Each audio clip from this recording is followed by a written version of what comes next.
कॉन्सेंटिनेशन operator, ये pending थे वो आज हम कवर करेंगे। और एक हमारा टॉपिक है ऑपरेटर प्रेसिडेंस, उसमें पूरा एक टेबल सा बना हुआ है, वो उसकी तरतीब क्या है, उसे याद किस तरह से करना है। तो ये आज के हमारे टॉपिक्स हैं। तो स्टार्ट लेता हूँ मैं असाइनमेंट ऑपरेटर से।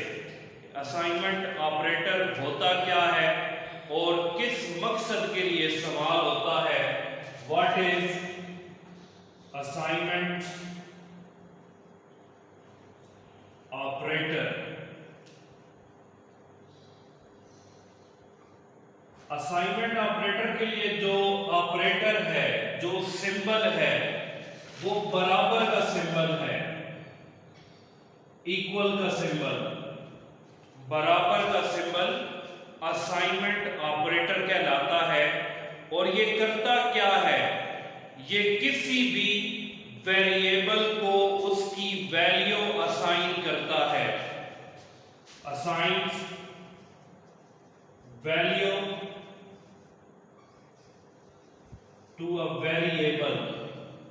असाइनमेंट ऑपरेटर किसी भी वेरिएबल को या कोई कांस्टेंट वगैरह भी हो सकता है, उसको वैल्यू असाइन करता है। किस तरह से?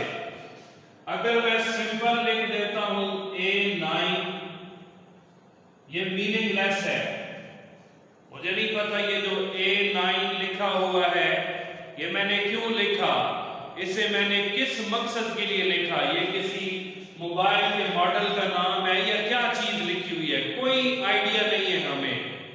लेकिन जब मैं असाइनमेंट ऑपरेटर को यूज करके लिख देता हूं A = 9, अब ये मीनिंगफुल स्टेटमेंट बन गई। और क्या मीनिंग कन्वे कर रही है कि A की वैल्यू 9 है, A की वैल्यू 9 है। तो ये A को 9 वैल्यू असाइन किसने की? एक स्पेशल सिंबल हमने यूज किया जिसका नाम है असाइनमेंट ऑपरेटर। बराबर का सिंबल जब लगाया तो इसने A के नाम से जो वेरिएबल था उससे वैल्यू असाइन कर दी 9। तो अगर सिंटैक्स को हम देखें, इसके सिंटैक्स में पहले वेरिएबल का नाम आता है, वेरिएबल नेम, आगे बराबर का सिंबल, ये जो असाइनमेंट ऑपरेटर है ये आएगा, आगे एक्सप्रेशन, ये तो मैंने सिंपल वैल्यू लिखी। इस तरह से भी हो सकता है कि A = B + C, तो B + C अरिथमेटिक एक्सप्रेशन आ गया। इसके बाद या सिंपल वैल्यू आ सकती है A = 10। तो ये सिंबल असाइनमेंट ऑपरेटर कहलाएगा। ऐसा ऑपरेटर जो किसी वेरिएबल या कांस्टेंट वगैरह को उसकी वैल्यू असाइन करता है वो असाइनमेंट ऑपरेटर कहलाएगा। इसके बाद सेकंड आज का जो हमारा ऑपरेटर है वो है कॉन्सेंटिनेशन ऑपरेटर।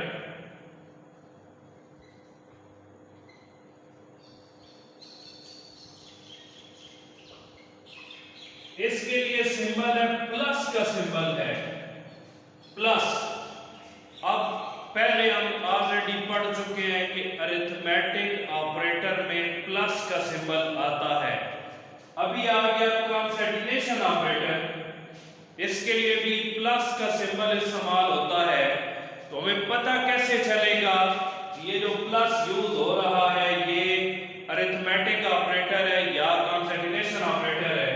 अगर सिंपल ये किसी वेरिएबल के नाम के साथ इस्तेमाल हुआ A + B, तो ये न्यूमेरिक वेरिएबल्स हैं, क्योंकि हमने पढ़ा हुआ है कि अगर किसी वेरिएबल के नाम के साथ उसकी डाटा टाइप हम स्पेसिफाई ना करें तो वो वेरिएबल न्यूमेरिक वेरिएबल होता है। और न्यूमेरिक में कौन सा होगा? Single precision. तो ये A और B न्यूमेरिक वेरिएबल्स हैं, न्यूमेरिक वेरिएबल्स। तो अगर प्लस का सिंबल न्यूमेरिक वेरिएबल्स के साथ इस्तेमाल हुआ तो हम कहेंगे ये अरिथमेटिक ऑपरेटर है। अगर प्लस का सिंबल किसी न्यूमेरिक वेरिएबल के साथ इस्तेमाल होगा तो प्लस का सिंबल कहलाएगा ये अरिथमेटिक ऑपरेटर है। और अगर प्लस का सिंबल किसी स्ट्रिंग वेरिएबल के साथ इस्तेमाल हो, कैसे पता चलेगा कि ये वेरिएबल न्यूमेरिक है या स्ट्रिंग है? फॉर एग्जांपल मैं लिख देता हूं a dollar sign plus b dollar sign. अब मैंने खुद मेंशन कर दिया, a के नाम के बाद सिंबल लगा दिया डॉलर साइन का। तो डॉलर साइन का सिंबल ऑलरेडी मैं एक्सप्लेन कर चुका हूं कि अगर वेरिएबल के नाम के बाद डॉलर साइन का सिंबल आए तो इट मींस वो स्ट्रिंग वेरिएबल है। तो यहां पर मैं बता रहा हूं कि a भी स्ट्रिंग वेरिएबल है और b भी स्ट्रिंग वेरिएबल है। तो अगर प्लस का सिंबल इन स्ट्रिंग वेरिएबल के साथ इस्तेमाल होगा तो हम कहेंगे ये कॉन्सैटिनेशन ऑपरेटर है।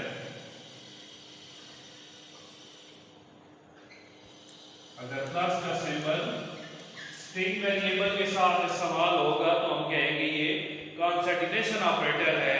और ये करता क्या है? ये दो स्ट्रिंग को ज्वाइन करता है। किस तरह से? मैं अगर कहता हूं कि a dollar sign is equal to I love, double quotes में लिख दिया, और b dollar sign is equal to Pakistan.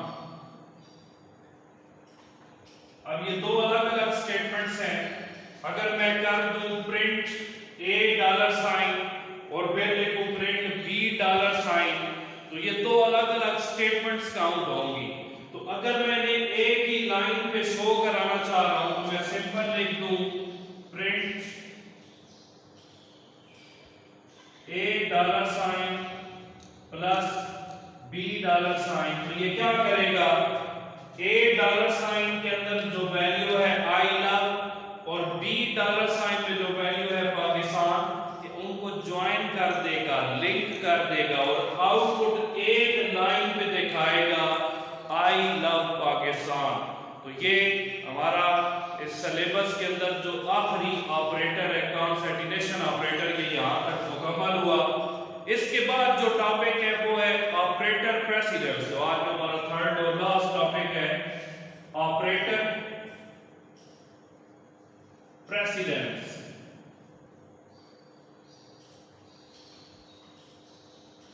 Precedence कहते हैं तरतीब को, किस तरतीब से ऑपरेटर्स इवैल्यूएट होंगे।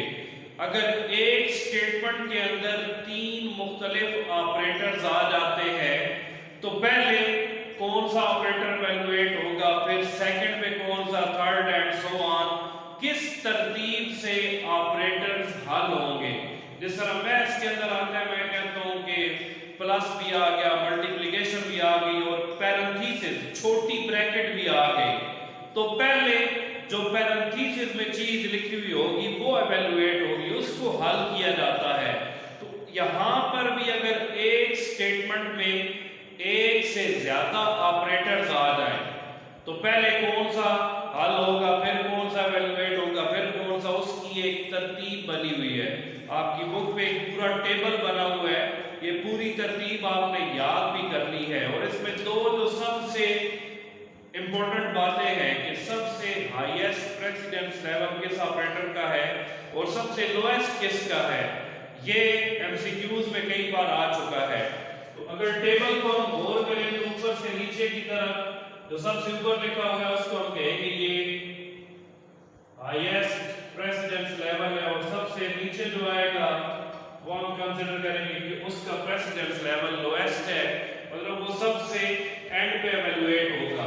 तो हाईएस्ट प्रेसिडेंस जिस ऑपरेटर का है वो है पैरेंथेसिस, जो छोटी ब्रैकेट होती है, इसका प्रेसिडेंस लेवल सबसे ज्यादा है। इट मींस अगर किसी स्टेटमेंट के अंदर पैरेंथेसिस इस्तेमाल हुई है तो सबसे पहले उसी के अंदर जो लिखी हुई वैल्यू होगी उसको इवैल्यूएट किया जाएगा। सेकंड नंबर पे एक्सपोनेंट, इसके लिए सिंबल ये वाला इस्तेमाल होता है। तो सेकंड पे प्रेसिडेंस लेवल के हिसाब से एक्सपोनेंट जो है इसका प्रेसिडेंस लेवल पैरेंथेसिस से कम है। फिर नेगेशन, ये जो माइनस का सिंबल है, नेगेशन, अगर माइनस में कोई वैल्यू लिखी हुई है थर्ड पे ये आएगी। फिर अरिथमेटिक ऑपरेटर्स हैं, इनको याद रखने का जो है अरिथमेटिक ऑपरेटर्स आएंगे। फिर अरिथमेटिक में से पहले कौन सी चीज आएगी? पहले मल्टीप्लिकेशन, फिर डिवीजन। अरिथमेटिक ऑपरेटर्स में पहले मल्टीप्लिकेशन होगी, फिर डिवीजन होती है, फिर इंटीग्रल डिवीजन, सिंपल डिवीजन है और ये इंटीग्रल डिवीजन। इन दोनों में जो डिफरेंस है तो ऑलरेडी मैं आपको बता चुका हूं। फिर इंटीग्रल डिवीजन होगी। इसके बाद सारा ये जो कांसेप्ट है इंटीग्रल डिवीजन के बाद जो मॉडुलस है, रिमाइंडर है, ये भी अरिथमेटिक ऑपरेटर के अंदर आता है। मॉडुलस, इसको एवेलुएट किया जाएगा। फिर अरिथमेटिक में ऑपरेटर्स हैं प्लस और माइनस, ये एवेलुएट होंगे। प्लस माइनस के बाद जितने भी रिलेशनल ऑपरेटर्स हैं, रिलेशनल, ये एवेलुएट होंगे। रिलेशनल ऑपरेटर्स में equal, greater than, less than, greater than और equal to, not equal to, वो सारे ऑपरेटर्स आ जाएंगे। इसके बाद शुरू होंगे लॉजिकल ऑपरेटर्स। लॉजिकल ऑपरेटर्स में नॉट का प्रेसिडेंस लेवल उनमें से ज्यादा है।